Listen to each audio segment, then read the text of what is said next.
Chennai Royapuram N1 போக்குவரத்து காவல் நிலையம் சார்பாக KCS சங்கரலிங்க நாடார் மேல்நிலைப்பள்ளி மாணவர்களுடன் இணைந்து தேசிய சாலை பாதுகாப்பு விழிப்புணர்வு நிகழ்வை நடத்தியது.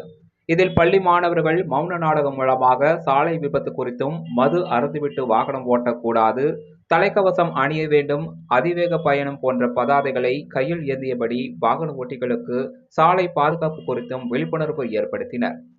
விழிப்புணர்வு நிகழ்வில் சென்னை ராயபுரம் N1 போக்குவரத்து காவல் ஆய்வாளர் ஆனந்த செல்வம், சிறப்பு போக்குவரத்து காவல் உதவி ஆய்வாளர் முருகானந்தம், போக்குவரத்து காவல் உதவி ஆய்வாளர் மதன், உடற்கல்வி ஆசிரியர் தவமணி மற்றும் சக போக்குவரத்து காவலர்கள், மாணவர்கள் பலர் கலந்து கொண்டனர்.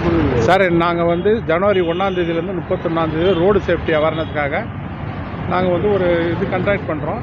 அந்த கண்டக்ட் பண்ணுறதுல இன்றைக்கி மாணவர்களை வச்சு போதைப் பொருள் பயன்படுத்தி அதனால் ஏற்படுத்தக்கூடிய விளைவுகளை பற்றி ஒரு சேஃப்டி அவேர்னஸ் ப்ரோக்ராம் இங்கே பண்ணியிருக்கோம். நாங்கள் அதோடு சேர்ந்து செல்ஃபோன் டிரைவிங், ரேஷ் டிரைவிங், இது மாதிரி ஒவ்வொரு விபத்து ஏற்படும் போதும் விபத்து எதுனால ஏற்படுது, அதை தவிர்க்கிறது எவ்வாறு அப்படின்னு சொல்லி அந்த விளக்கத்தெல்லாம் அவங்களுக்கு கொடுத்துருக்கோம். நாங்கள் இப்போ அதனால மாணவர்களை வச்சு ஒரு சின்ன நிகழ்ச்சி பண்ணியிருக்கோம். இதான் சார். எல்லாருக்குமே பொங்கல் வாழ்த்துக்கள்.